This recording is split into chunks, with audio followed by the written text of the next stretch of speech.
Hey guys, ठीक है। तो आज हमारा चैप्टर है पहला लिनियर इक्वेशन इनटू वेरिएबल। इसका one shot video, one shot यानी रिवीजन। तो अपन जो रिवीजन के लिए आते हैं, ठीक है। तो रिवीजन करने वाले हैं अपन लिनियर इक्वेशन इनटू वेरिएबल का, ठीक है। अच्छा, तो लिनियर इक्वेशन हो और हम लिनियर इक्वेशन लिखकर और हम ग्राफ ना बनाए, ऐसा हो नहीं सकता, ठीक है। तो हम पहले इनिशिएट करेंगे ग्राफ से। जैसा कि पॉलिनोमियल वाला वीडियो आपने देखा होगा, ठीक है। उसमें जो क्वालिटी रही थी, क्वालिटी मतलब क्या, वीडियो क्वालिटी नहीं, कंटेंट की क्वालिटी, ठीक है। जिस प्रकार मैंने जो जो पढ़ाई थी सेम उसी ऑर्डर में, उसी पैटर्न में अपन इसको भी कंप्लीट करने वाले हैं। ये आपका फर्स्ट पार्ट होगा। फर्स्ट पार्ट के अंदर जिसके अंदर जो है मैं आपको इस चैप्टर के सभी कोर कांसेप्ट्स एंड फार्मूला वगैरह सब मैं आपको यहाँ पे लिखवा दूंगा, रिवाइज करवा दूंगा। क्लियर है सभी को? ठीक है। तो चलो शुरू करते हैं बिना किसी देरी के, ठीक है। तो ये हमारा chapter linear equation into variable, ठीक है। और जैसा पहले नाम से मैं स्टार्ट करूंगा, ठीक है। इस चैप्टर के अंदर ऐसा क्या होता है कि इसके हर एक शब्द का मीनिंग निकलता है। कोई भी शब्द, कोई भी वर्ड इसमें बेकार नहीं होता।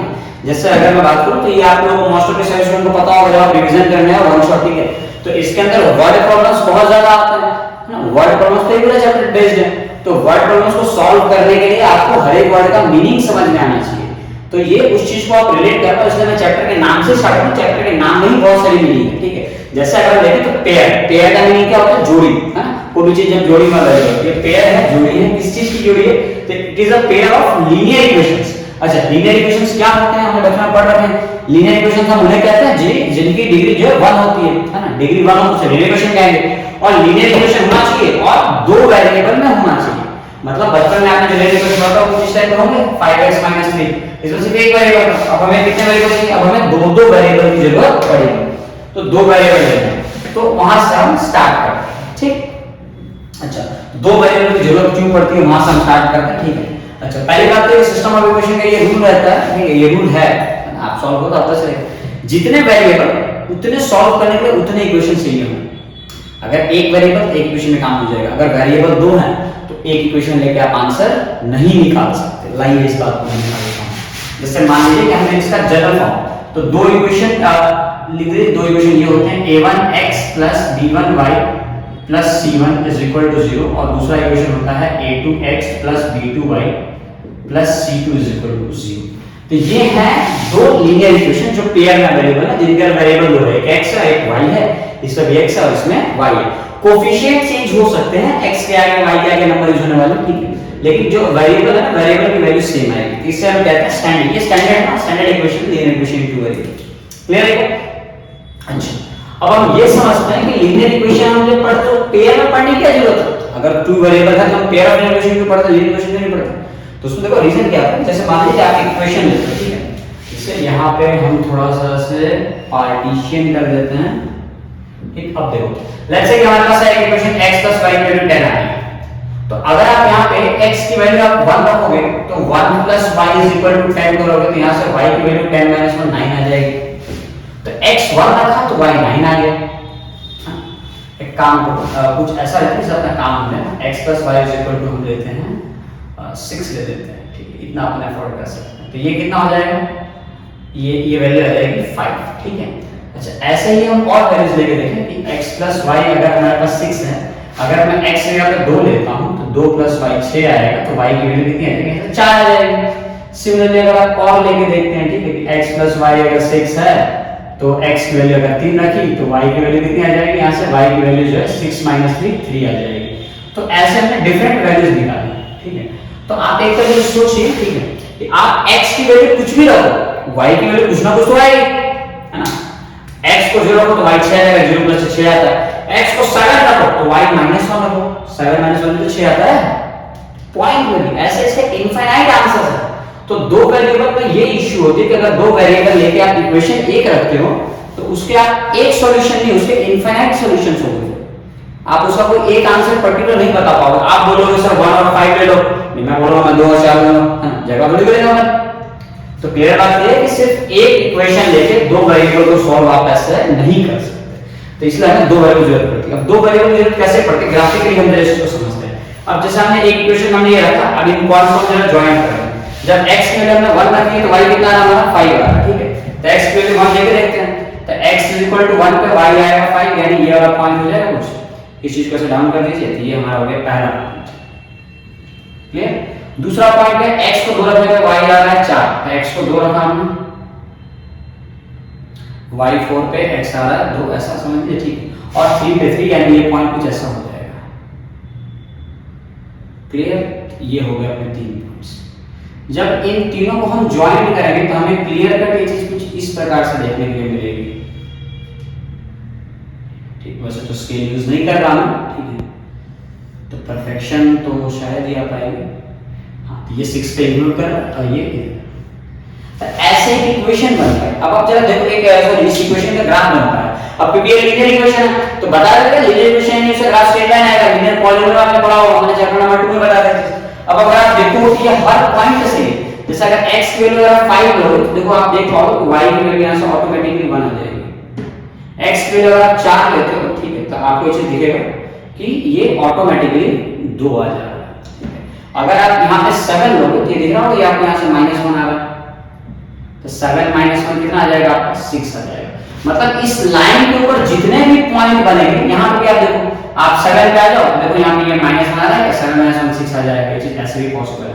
तो इन शॉर्ट ये है कि ये लाइन के ऊपर जितने भी पॉइंट बनेंगे वो सारे के सारे पॉइंट इस इक्वेशन के सॉल्यूशन होंगे। तो आप कौन सा कंसीडर करेंगे? आप नहीं कर सकते। अब दो इक्वेशन है, फर्क क्या पड़ता है वो देखिए। जैसे मान लीजिए हमें दूसरा इक्वेशन दिया होता है कि x - y = 2 आ रहा है, तो मैं x को 0 रखूं तो -y = 2, तो y = आ जाएगा -2। पहला सॉल्यूशन। x - y = 2 है, मान लो मैंने y को 0 रख दिया, = 2, तो x = कितना आ गया? 2 आ गया। दो नंबर काफी बड़े चल रहे हैं, ठीक है।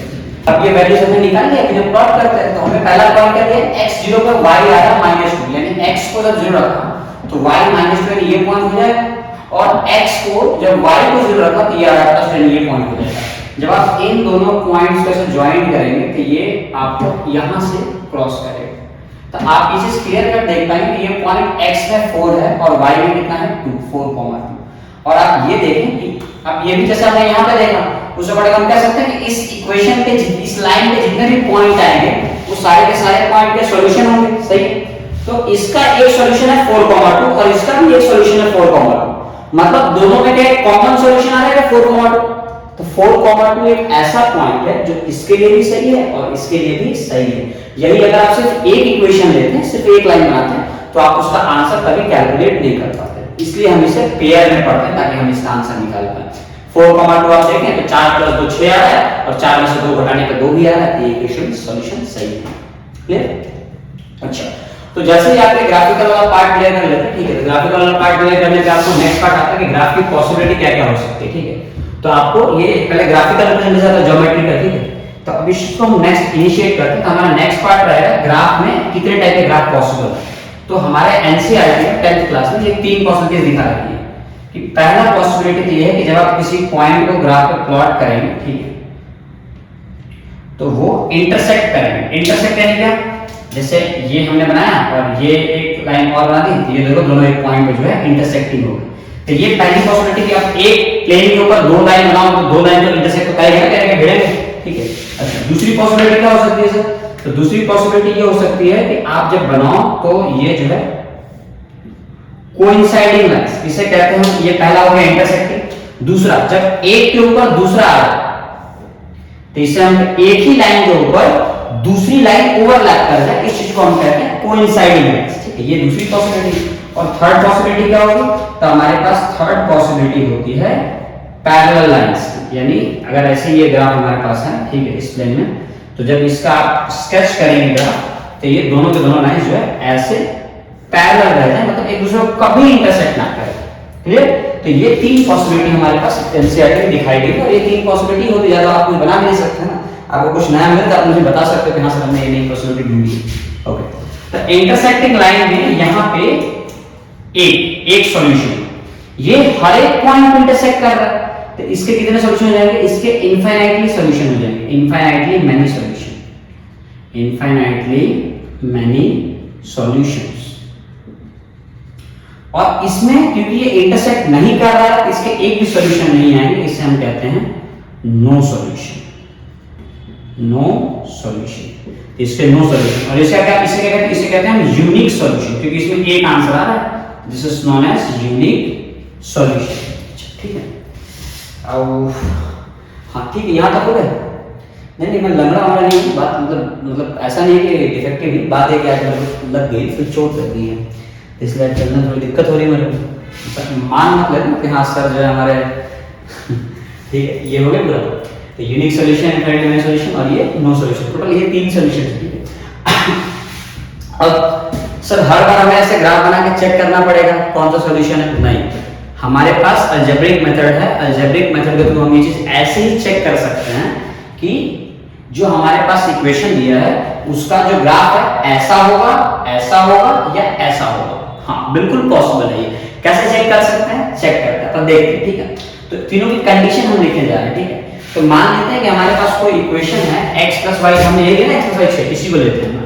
तो मानिए कि हमारे पास इक्वेशन है x + y = 6 और दूसरा इक्वेशन है 2x + 2y = 12। अब ये दो इक्वेशन हमने ली, अगर आप ध्यान से देखो तो आपको दिखेगा कि इस इक्वेशन का डबल है, बस 2 से मल्टीप्लाई कर दिया गया। दिख रहा है 2 × x 2x 2y और 2 6 12। तो अगर मैं इस इक्वेशन से 2 कॉमन ले लूं तो x + y = 12 और 2 से कट कितना हो गया 6, तो x + y = 6 कितना आ गया।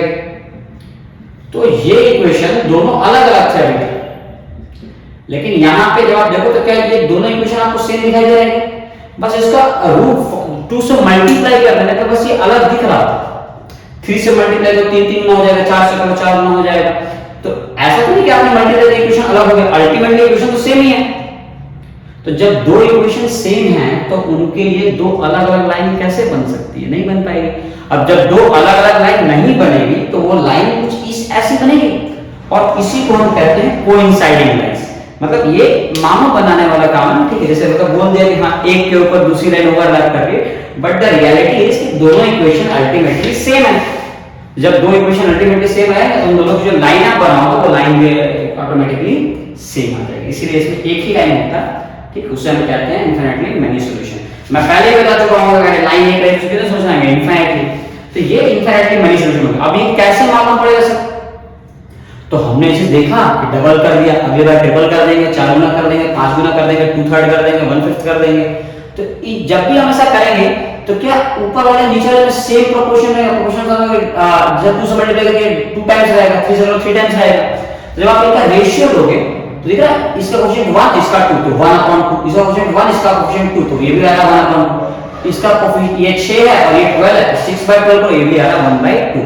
तो यहां से हमारी पहली कंडीशन आती है कि अगर तीनों a1/a2, b1/b2 और c1/c2 तीनों अगर इक्वल आते हैं तो ये हमें देगा infinitely many solution. Infinitely many solution. Clear? अच्छा, नेक्स्ट पार्ट हमारा क्या हो जा रहा है ये। अच्छा, अब यहां देखते हैं। अब अगर मान लो कि इसी इक्वेशन के अंदर x + y 6 दे रखा है, इसी इक्वेशन में अगर मैं बोलूं कि x + y 6 है और आप 2 से मल्टीप्लाई करो, ये 2x + 2y और ये 12 की जगह में 14 लिखो, तो जब आप डबल करो तो हर चीज डबल होनी चाहिए। ये 14। अब मान लो कि अगर x की वैल्यू 4 है, x की वैल्यू 2 है, ठीक है, तो 4 + 2 6 आ रहा है, तो यहां पे 4 2 = 8 और 2 2 = 4, 8 + 4 12 आना चाहिए, बट ये तो 14 दे रहा था। तो ये एक तरह से गलत हो जाएगा। आप ऐसा कोई नंबर नहीं करना है जो इस इक्वेशन को और इस इक्वेशन को सेटिस्फाई कर। दोनों नंबर फिर अलग अलग रखने पड़ेंगे। जो x यहां रखा है, जो y यहां रखा, वही x y अगर आप यहां रखोगे तो आपका इक्वेशन कभी भी 14 के इक्वल नहीं आ पाएगा। तो ऐसे केस में जब आप डबल करो, ये इक्वल ना हो पाए, ठीक है, ये डबल नहीं करो, आप इसको ट्रिपल ना करो, तो उस केस में क्या होगा, ये आपको नो सॉल्यूशन देगा। ऐसा कोई नंबर ही नहीं जो इसको सॉल्यूशन दे पाए, है ना। तो यहाँ पे आप ये आपको रेशियो सही मिल जाएगा 1/2 1/2, लेकिन ये सही नहीं देगा। तो ये सेकंड कंडीशन आती है कि अगर a1/a2 जो है b1/b2 पे इक्वल है, बट ये c1/c2 पे इक्वल नहीं है, तो इस केस में ये क्या हो जाएगा, ये हमें देगा नो सॉल्यूशन। क्लियर है ना? अच्छा, अगर ये हमें लफड़ा नहीं होता, अगर ये 14 दिया है, ये 14 हम एडजस्ट कर लेते कब, जब यहां कुछ और होता, मान लो ये 2 की जगह 3y होता। अब ये डबल नहीं है, अब ये एग्जैक्ट डबल है क्या? नहीं है। तो अगर ये यहां पे लोचा हो जाता, अगर यहां पे मान लो इस डबल नहीं होता, ट्रिपल नहीं होता, तब हम यहां पे एक्सपेक्ट नहीं करते कि हां वही रिजल्ट आए। आप डबल करोगे तो क्या उम्मीद करोगे, यहां पे 12 है, लेकिन आप डबल नहीं करोगे, यहां पे 12 थोड़ी करोगे, डबल थोड़ी किया हमने, डबल यहां पे ये 3 टाइम्स है, तब यहाँ पे हम एक्सपेक्ट नहीं कर सकते कि ये भी 12 आएगा, मतलब इस केस में पॉसिबिलिटी के इसका कोई अलग आंसर आएगा। तो अगर a1 बाई a2 जो है वो b1 बाई b2 के इक्वल ना रहे तब जाके ये देगा आपको इंटरसेक्टिंग लाइन, और इसे हम कहते हैं unique solution. Clear, unique solution. अच्छा और क्या क्या होगा, इन सबको मैं यहाँ पे सारे पोर्शन विजिबल ना तो मैं यहाँ लिख देता हूँ। जो फर्स्ट वाला पार्ट है इस चीज को ये देता है आपको कोइंसाइडिंग लाइंस, कोइंसाइडिंग लाइन। ये सेकंड पार्ट आपको देगा पैरेलल लाइन, पैरेलल लाइन। और ये क्या देगा, ये देगा आपको इंटरसेक्टिंग लाइन, इंटरसेक्टिंग लाइंस। अच्छा ये सारे तो हो गए। अब और क्या करना है इसमें, अब बस लास्ट चीज ये बचती है कि आप इनके कंडीशंस याद रखना। इसमें एक टर्म आएगा कंसिस्टेंट और इनकंसिस्टेंट, बस ये लास्ट टर्म है। तो ये हो गया कंसिस्टेंट और ये होता है इनकंसिस्टेंट। अब ये दोनों का मीनिंग क्या होता है जरा वो चीज समझ लेते हैं। तो कंसिस्टेंट इनकंसिस्टेंट का मीनिंग ये होता है जैसे अगर जब दो लाइंस आप बनाओ, दोनों लाइंस एक दूसरे में अगर टच करते हैं तो वो कंसिस्टेंट होंगे, और यदि वो दो लाइन आपस में टच नहीं करते तो वो इनकंसिस्टेंट होंगे। जैसे कि फर्स्ट केस में इनफाइनाइटली मेनी सॉल्यूशन, यानी दोनों लाइन जो ओवरलैप कर रहे हैं। जैसे मैंने आपको बताया माउंट बनाने वाला धंधा, ठीक है, तो मैं भी आपको वही बता रहा हूं, ठीक, और कुछ नहीं। तो दोनों लाइन से ओवरलैप कर रहे हैं, टच कर रहे हैं, टच किया मतलब क्या हो जाएगा, कंसिस्टेंट। यानी ये पहला वाला कंसिस्टेंट है, लास्ट वाला देखो इंटरसेक्टिंग है, यूनिक सॉल्यूशन ना, इंटरसेक्टिंग लाइन। तो इंटरसेक्टिंग लाइन यानी क्या होगा, दोनों दूसरे को एक पॉइंट पे कट करेंगे, टच किए ना, एक पॉइंट से टच कर दिया, टच किया मतलब क्या हो जाएगा, कंसिस्टेंट। तो ये भी हो गया कंसिस्टेंट, मतलब तीन में से दो पॉसिबिलिटी जो है कंसिस्टेंट है और सिर्फ एक पॉसिबिलिटी जो है वो इनकंसिस्टेंट है। कौन सी, नो सॉल्यूशन वाली। क्यों, क्योंकि ये पैरेलल लाइन है, एक दूसरे को कभी टच नहीं करेंगे, मीट होंगे ही नहीं। जब टच नहीं करेंगे तो ये क्या हो जाएगा, ये हो जाएगा इनकंसिस्टेंट। तो आप ध्यान रखना, इसमें बोर्ड एग्जाम में क्वेश्चन भी पूछा जाता है कि अगर कोई पैरालिनियर इक्वेशन अगर कंसिस्टेंट है तो इसका मतलब क्या। तो कंसिस्टेंट होने का मतलब यह है कि इंटरसेक्टिंग लाइंस भी होगा और यूनिक ये इनफाइनाइटली मेनी सॉल्यूशंस भी होगा, है ना, कोइंसाइडिंग लाइंस भी होंगे। ध्यान रखना, सिर्फ कंसिस्टेंट का मतलब अक्सर बच्चे को गलतफहमी है कि कंसिस्टेंट मतलब ये यूनिक सॉल्यूशन समझते हैं, इंटरसेक्टिंग, बट वो इसको इग्नोर कर देते हैं।